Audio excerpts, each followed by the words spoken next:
Thank you everyone for getting connected to the YouTube channel of the Institute of Political Studies and International Relations of the National University of Colombia. This time we have a very special guest, Mr. Grigóry Yavlinsky. Mr. Yavlinsky is an outstanding leader of the opposition to the government of Vladímir Putin.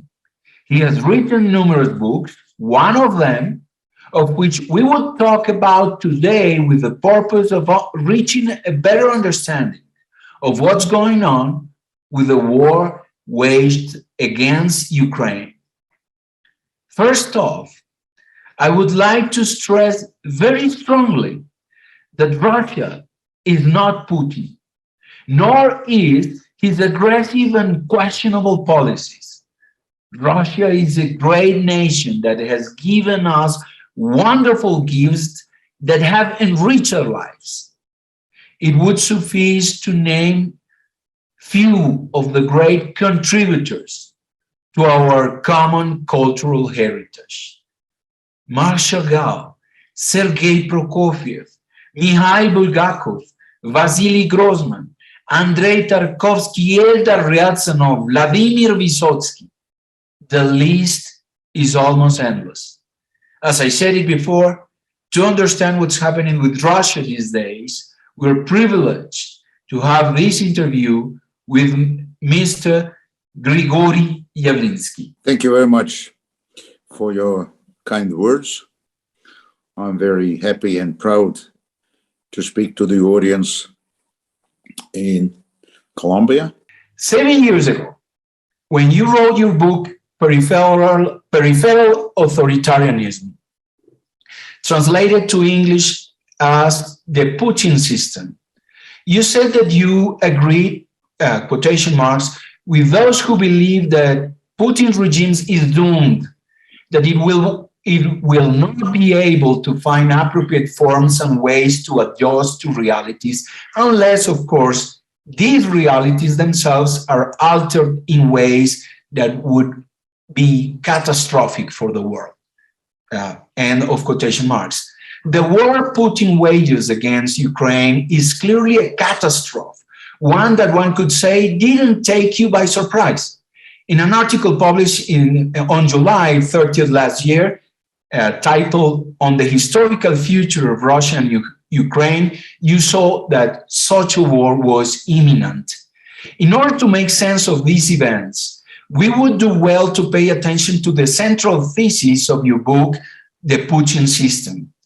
As a consequence of decisions taken by the ruling elites, Russia is located in the periphery of the capitalist system and has adopted an authoritarian system. Yet, due to its military might, the choices made by the Russian regime have enormous consequences for the entire world. I would like you first to provide us with some clues to understand this puzzle. Let's begin with this question. Why do you claim that Russia's regime is authoritarian, not totalitarian? What contrast do you draw between Soviet rule and the current regime? So the shortest answer is, being the totalitarian regime, I would not be able to give you the interview. Simply the interview would be finished just a half an hour after it would started. This is the difference. This is the shortest explanation. I think that it was not even be possible for you to write me a letter. Your letter would not reach me. So we have an experience from the Soviet Union, from Stalin regime. We know what means a real totalitarian system of the middle of the 20th century. You know, if to speak more precisely on answering your question, I would say that it's not a totalitarian system because there is no formally adopted universal state ideology. And because of opposition is allowed to express its views, let's say, in a limited forms, but still it is to some extent possible. But authoritarian regime does not mean soft regime. It is simply type of repression. It might be strongly more repressive than soft totalitarian regime. For instance, Spain under Franco was not totalitarian, but was much more tough and repressive than the totalitarian Yugoslavia or even USSR. So the differences between totalitarian and authoritarian regime is not so deep.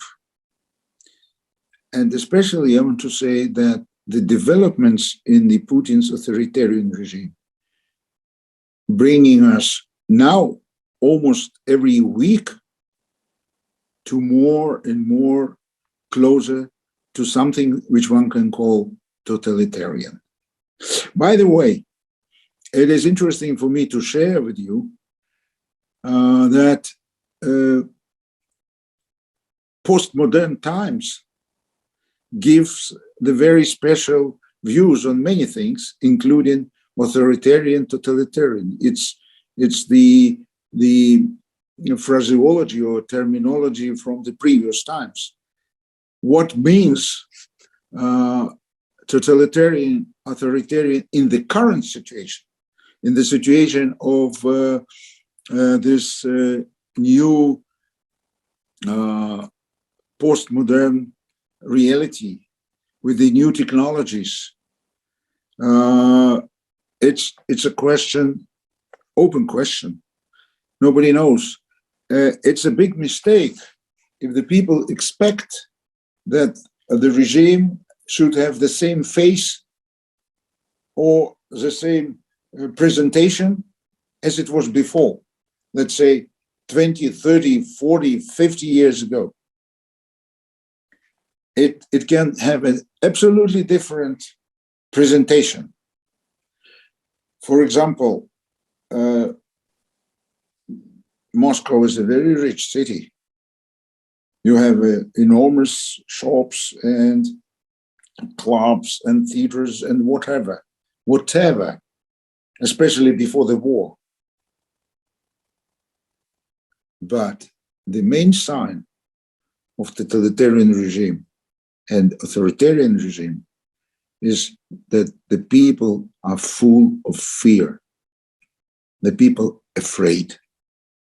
When the people are full of fear, and this is a main task of Putin's regime, to put inside every person real fear. Everybody should be in a position to be afraid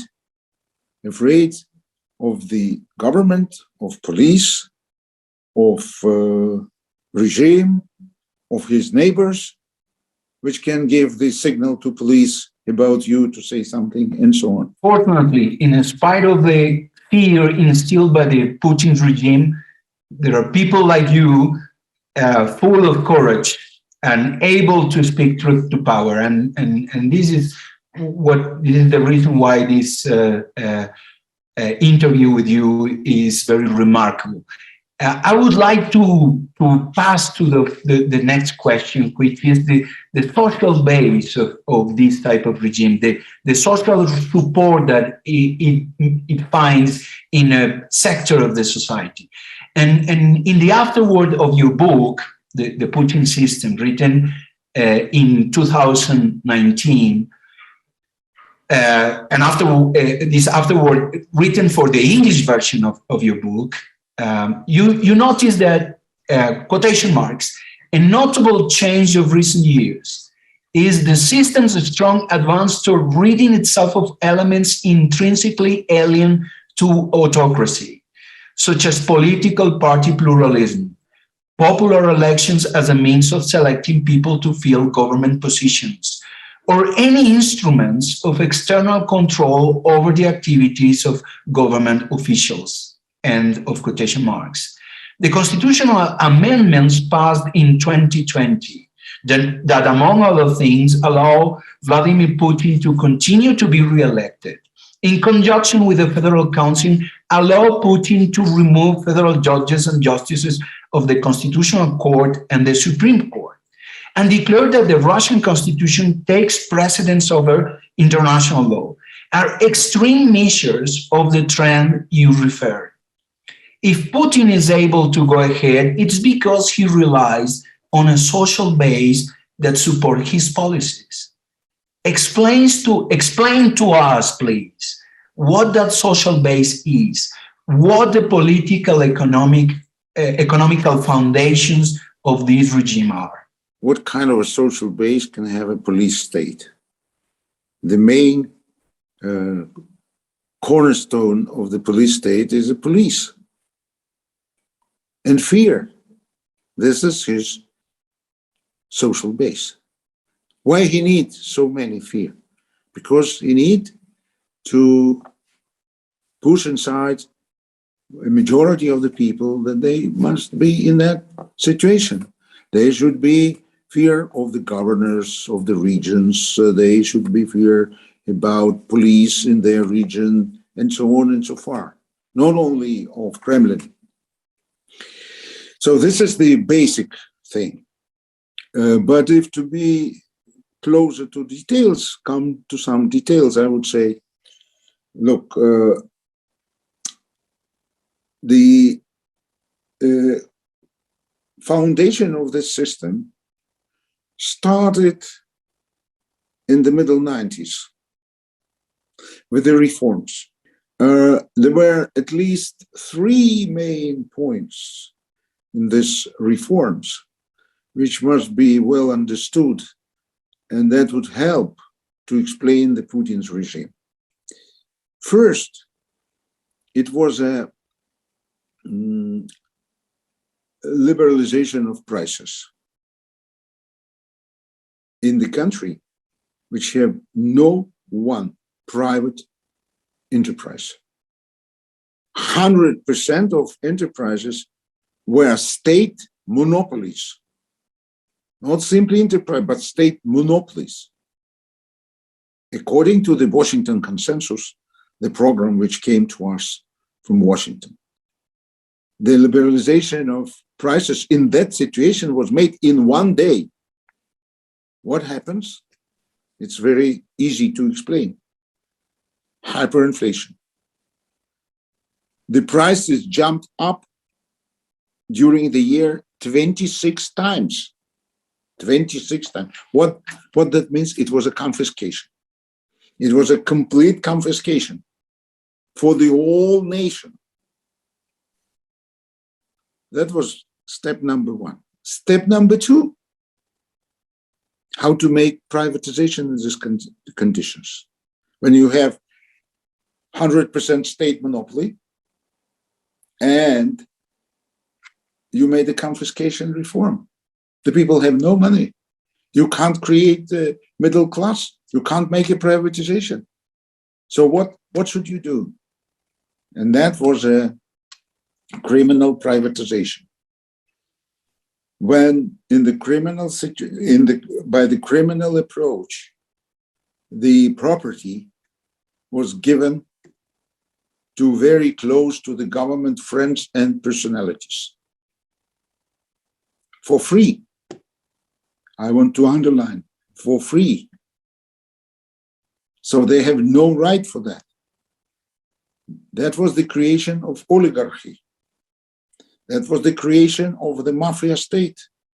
That was the creation of the state where property and authority came together. So, but in such kind of a state, you can't have division of powers, you can't have independent justice, you can't have free speech, you can't have free media, you can't have elections, and so on and so forth.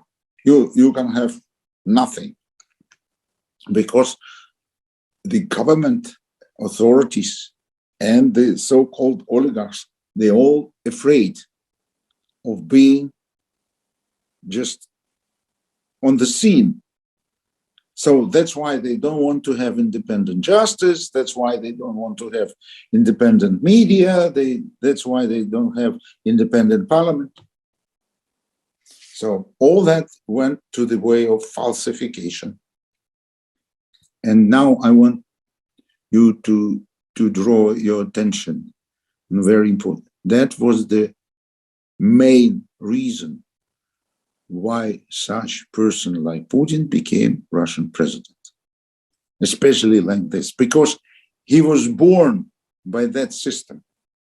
Not the system was made by him, but he was born as a product of that kind of a system. So there's two things: liberalization of prices and criminal privatization. It was a liberalization of state monopolies, not the prices, in fact.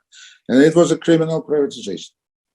Third point was that during the 90s, when the people were very enthusiastic about the changes in Russia, leaving the Soviet period of time on the back, coming to the new kind of life, there were no real assessment, very important, of state assessment and public assessment of the Stalin time and Soviet time. There were no debate about that, and the society was just absolutely in the other, out of that debate, or out of this assessments, or out of this discussion and whatever. And that was extremely serious mistake. As a result of that kind of economic reform and lack or absence of serious political evaluation of our past, it was not necessary to find the enemies. It was not necessary to put anybody into prison or whatever, but it was necessary to explain what was the problem with the Stalin regime, what was the problem with the Soviet regime. That's why we're coming again to the same situation, because the nation didn't say anything. Now Stalin is again very popular. Soviet Union is very popular. That's what the Putin system and Putin regime is pulling. As you know, in every nation, the people like the past very much, saying that it was much better than today. I think it's in every nation you can find that phenomenon. But in Russia today, especially, because nobody sees the future. Nobody can even imagine the future. There is no debate about future. There is no reactions about future, no concepts, no debates, nothing. And by the way, not only in Russia. I know one person not far from you, which is saying, I'll make America great again. Britain is leaving Europe because Britain wants to be kind of empire again. So the world is losing the future, the image of the future. And this is a big problem. This is a problem of the so-called information technologies and the communication with the people, and information technologies, new quality of life. So it's not only a problem in Russia, but in Russia, it have a very, very tough presentation of that kind of problem. This problem is very tough because of our past. If to be very serious, I want even to say that, look, we are trying to create a modern state only 30 years. Only 30 years. So it's not a big surprise that it didn't happen yet. The tragedies that Russia is killing people in Ukraine, this is a tragedy. This is unbelievable tragedy, unsayable. But if to look on the other things, so the nation was not prepared in 30 years to change the system. It's a very painful thing, but it's understandable. But the problem is the kind of a system which Russia has brought us to the war with our closest neighbor. And even not a neighbor, it's a kind of a civil war. It's not a war. It's a civil war. We are fighting ourselves. It's a suicide for Russia. I would like to stress the fact that you were born in Ukraine, in an Ukrainian city, that you have links with several links with Ukraine too, as many Russians do. And also underscore the fact that many of the things that you have said are extremely relevant to us. A nation that doesn't deal with its past finds its future very cloudy. We are in this situation after a protracted armed conflict and after the attempt to solve this conflict through peace agreements. In this regard, your reflection is very, very meaningful to us. I would like to return to the point of the way in which these internal politics, this way in which an oligarchy benefits from the regime, an authoritarian regime that you characterized as peripheral because of its position in the international economic system. Yet there seems to be a link between what's happening inside Russia and the policies the Russian regime pursue vis-a-vis other states. And I would like to highlight the following. There's an interesting book published by the son of some Russian immigrants in the UK, Peter Pomerantsev. And he wrote this book in 2014, Nothing is True and Everything is Possible, the Surreal Heart of the New Russia. And I would like to quote a passage from that book where he says, he quotes someone who says, we're minority shareholders in globalization. And then Pomerantsev says, I hear from Russian corporate spooks and politicians, which remembering how the system tried to break a Russian entrepreneur, Yana Yakovleva, a businesswoman suddenly arrested for illegally trading in chemicals, supposedly illegally trading in chemicals she was selling for perfectly reasons for years. And as this case illustrates, that it's the best way to imagine the Kremlin's visions of itself in the world is as corporate raider, the ultra-violent cousin of Western corporate raiders. For raiding is how most of the Russian elite made their first money, as you described. Buying into a company and then using any means possible, arrest, guns, seizures, explosions, bribery, blackmail, to extract its advantages. The Kremlin is the great corporate raider inside globalization, convinced, or at least trying to convince you, that it can see through all the old ways of the slow West to play at something more subversive, the 21st century's geopolitical avant-garde. This passage calls immediately to attention your main thesis about Russia's peripheral authoritarianism and its tremendous consequences to the world. Is an all-out confrontation with Putin's regime inevitable? That kind of confrontation is very important for Russian authoritarian regime, because in that kind of regime, the key thing, what you need is the enemy. You need the enemy. If you have no enemy, you should create the enemy. By the way, external and internal. If you read the last speech of Mr. Putin, he was saying fifth column and the betrayers inside, but the whole other world, we have a list of unfriendly countries. Do you know how many? 48.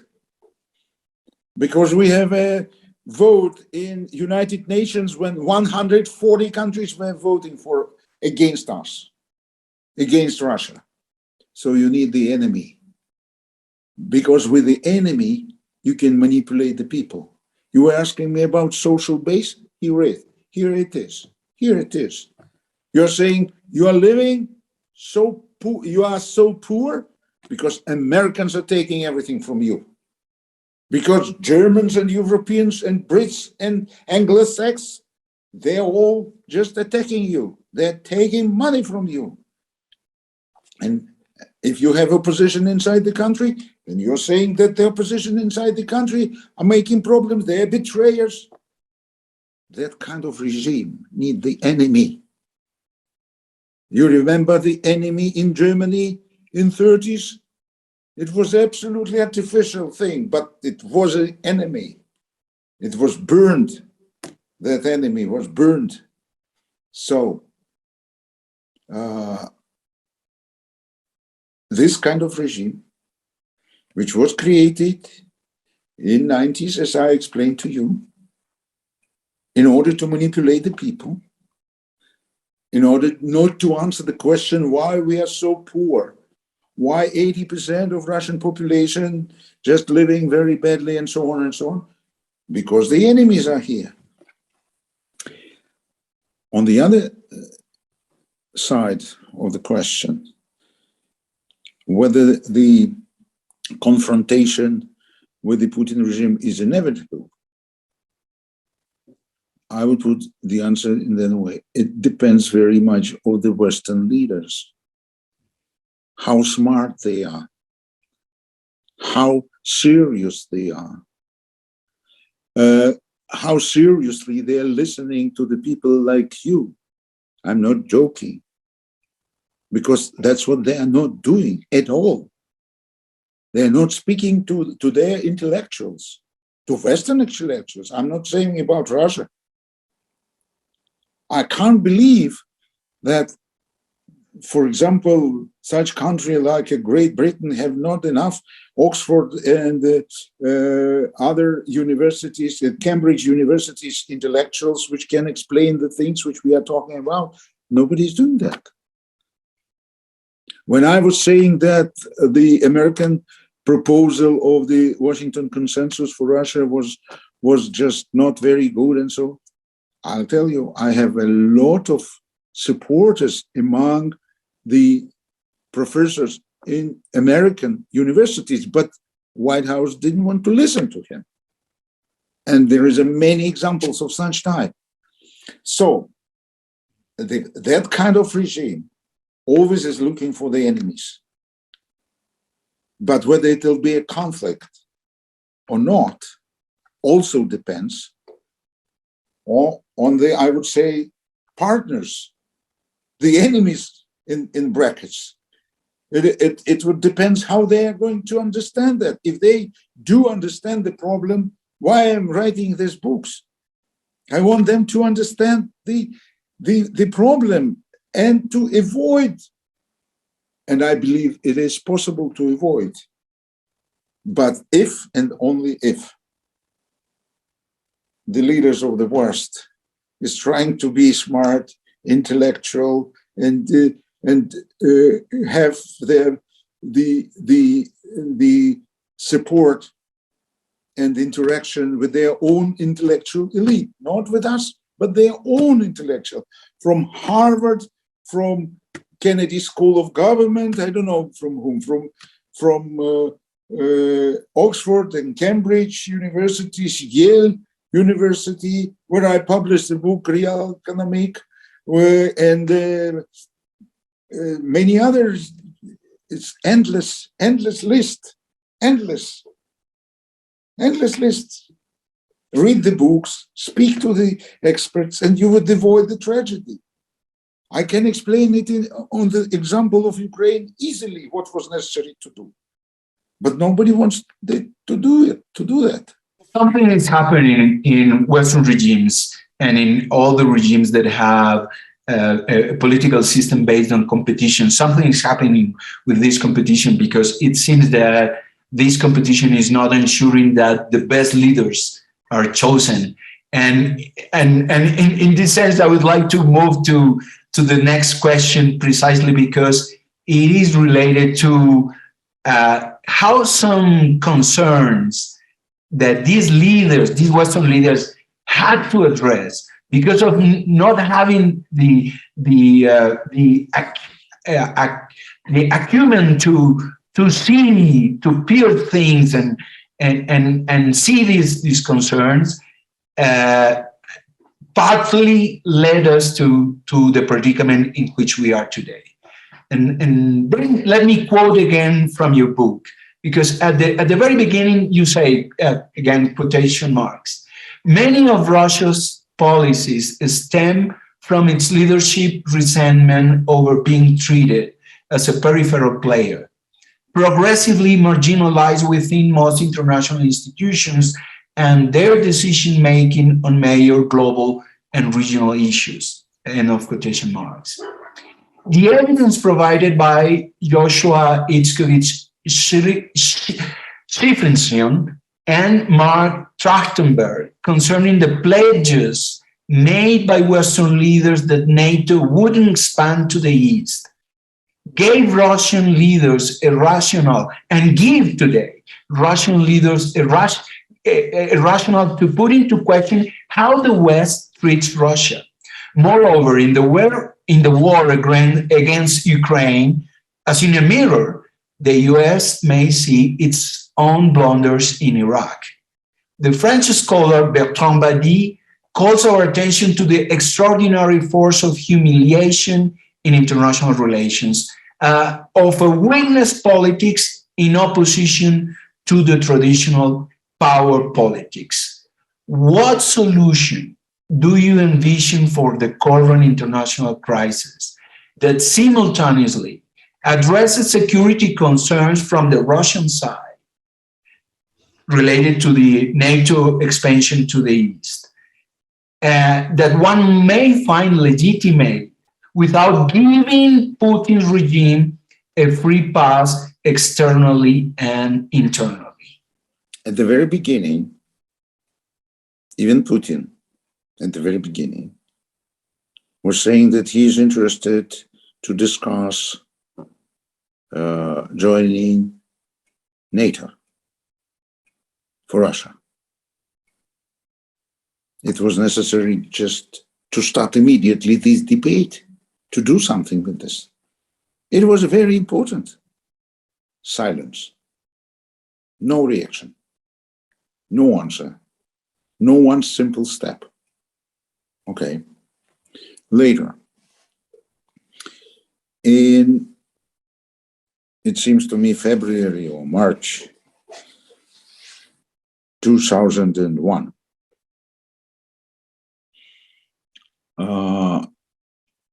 Robertson, who was the General Secretary of NATO, came to Russia. They have negotiations with Putin. And it was a Putin proposal that Russia wants to be a part of the missile defense system in Europe, just to make an umbrella. Because, as you know, a big part of Russia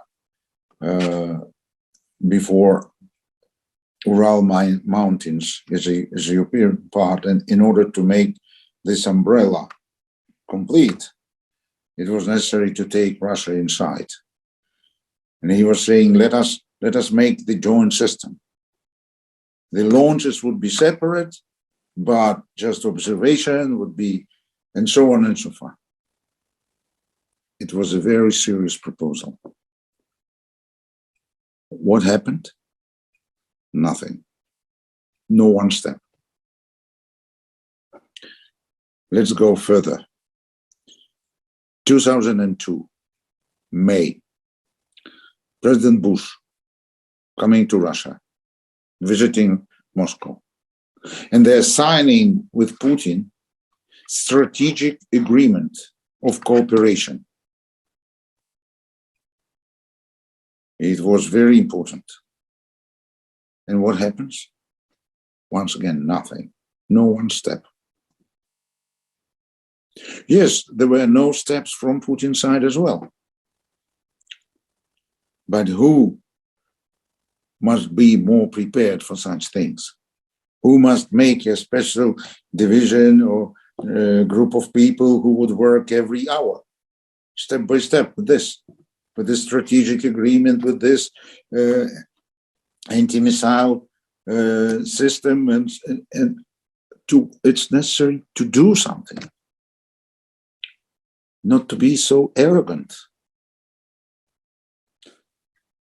Now, the things are going further and further. And as you see, it's a very debatable issue whether it was necessary to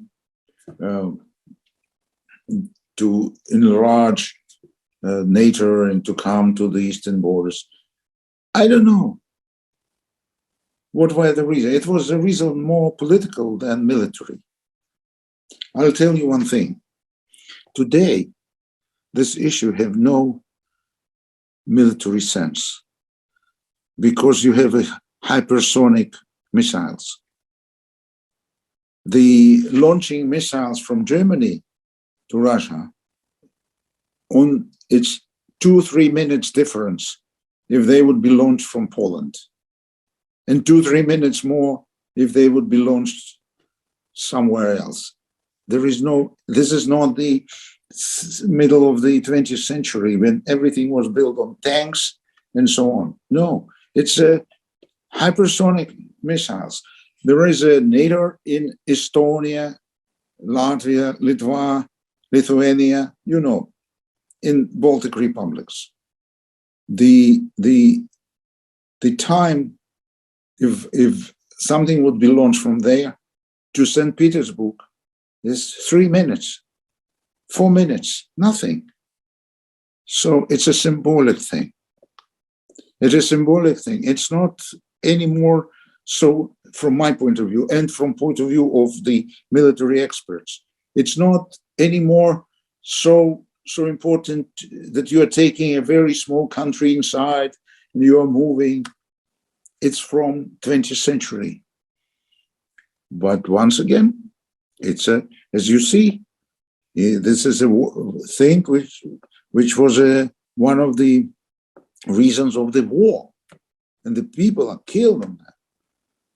Still going the same direction. So what can I say?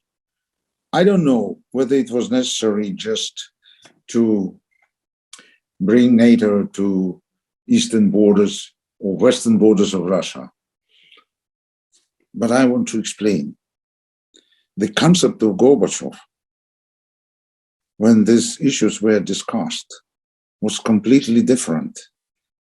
It was a debate about new world society where everybody is inside, where there is no such separations like was it between Soviet Union and the West. What was the difference? Soviet Union had the idea of communism, and then this idea failed. And today's Russia have no that kind of idea. What is the fundamental differences? Russian system is a false system of Europe. We have all the elements of the system the same, and all of them are not working. They just have the same image, the same name, like elections.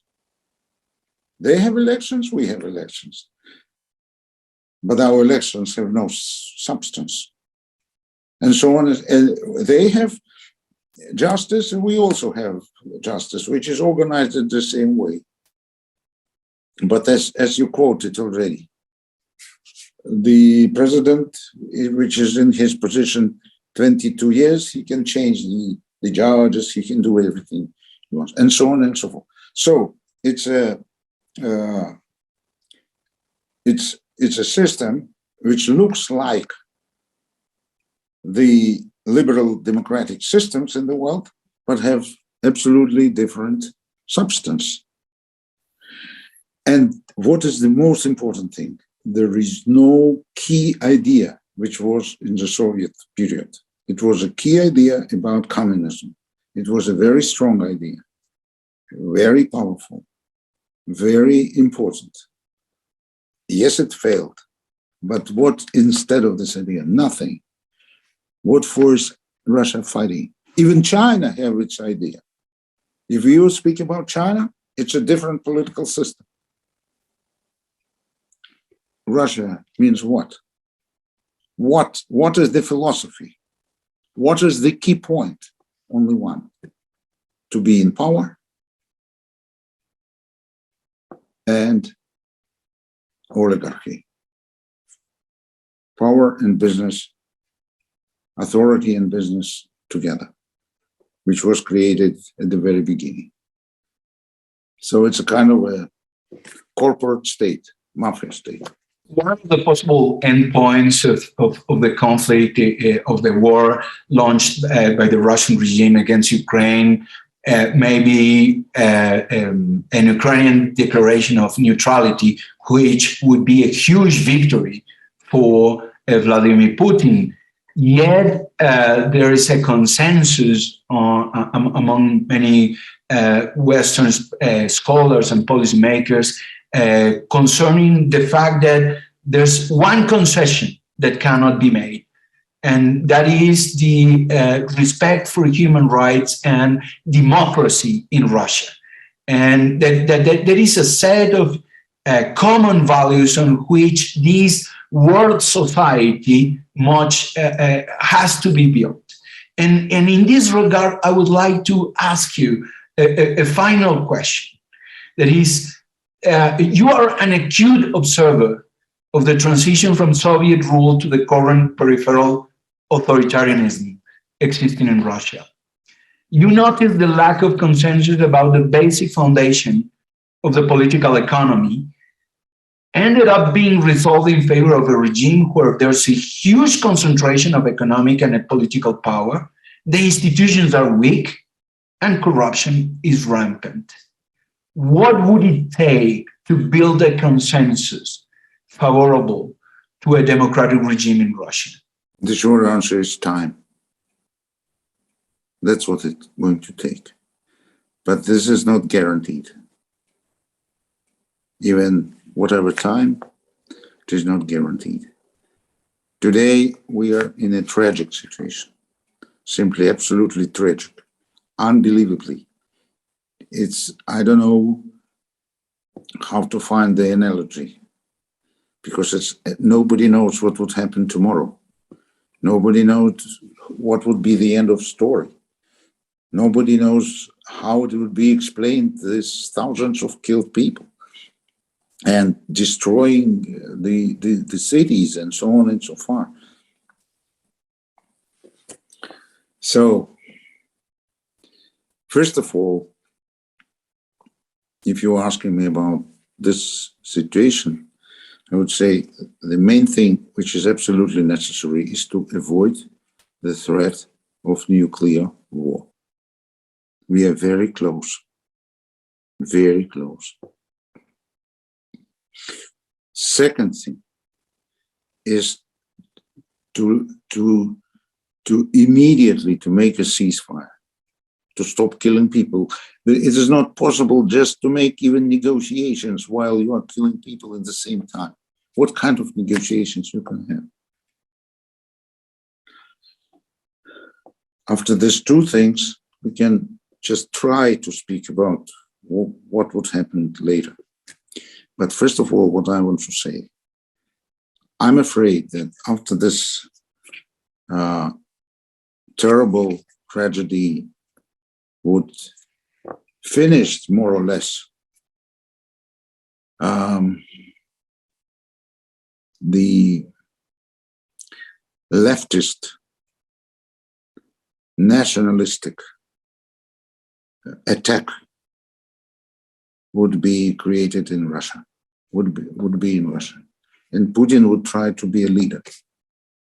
Once again, looking for enemies and so on. Because the people are going to poverty, because the people are very angry, and we were not talking with you. It's unbelievable propaganda in Russia, unsayable, unbelievable. We have dozens of television channels, all of them saying the same, all radio saying the same. No one newspaper. We are the only party which still exists, the only one. I don't know what would happen tomorrow, or I don't know what would happen in 1 hour from now. It's not clear. So that is the situation in which, because of possible failure in this Ukrainian story, whatever we were saying, it is necessary to justify this propaganda. So it is very dangerous that it would be nationalistic leftist movement or attack or something like that. And after that, we will come to attempt of democratic reforms. I like my country. This is very important. I like my people. I like my country. And I'm very nervous about what would happen with my country. And you were absolutely right. Russian nation gave to the civilization of the world enormous impact, enormous impact.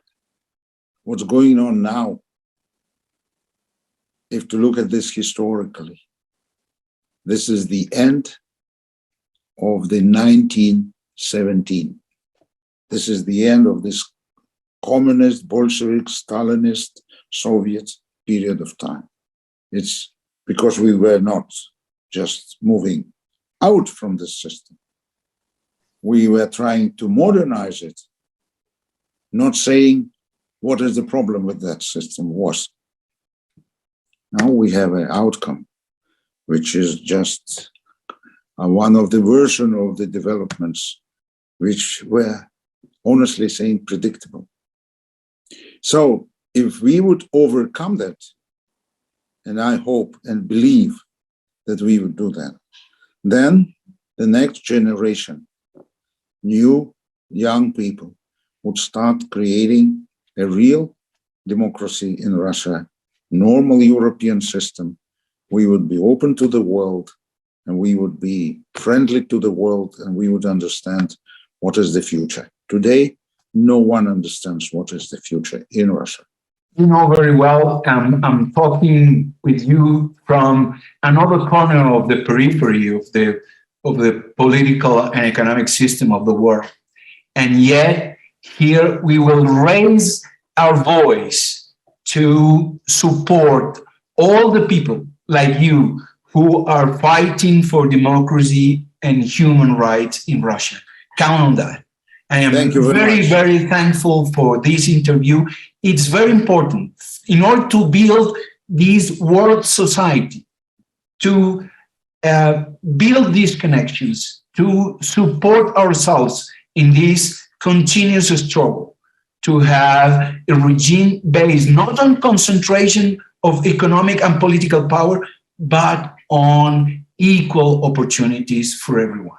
Thank you very much, Mr. Grigóry Yavlinsky, for being with us, for sharing with us your reflections about the internal politics of the Russian regime, its impact on the world, and the way of looking for solutions to the predicament in which we are. The final observations you made about the extreme risk in which we are of a nuclear war, of the importance of reaching a ceasefire to create an environment in which negotiations can render fruits and we can stop this insane war. Thank you again. Thank you very much. Thank you very much. I wish you and your people and your country all the best.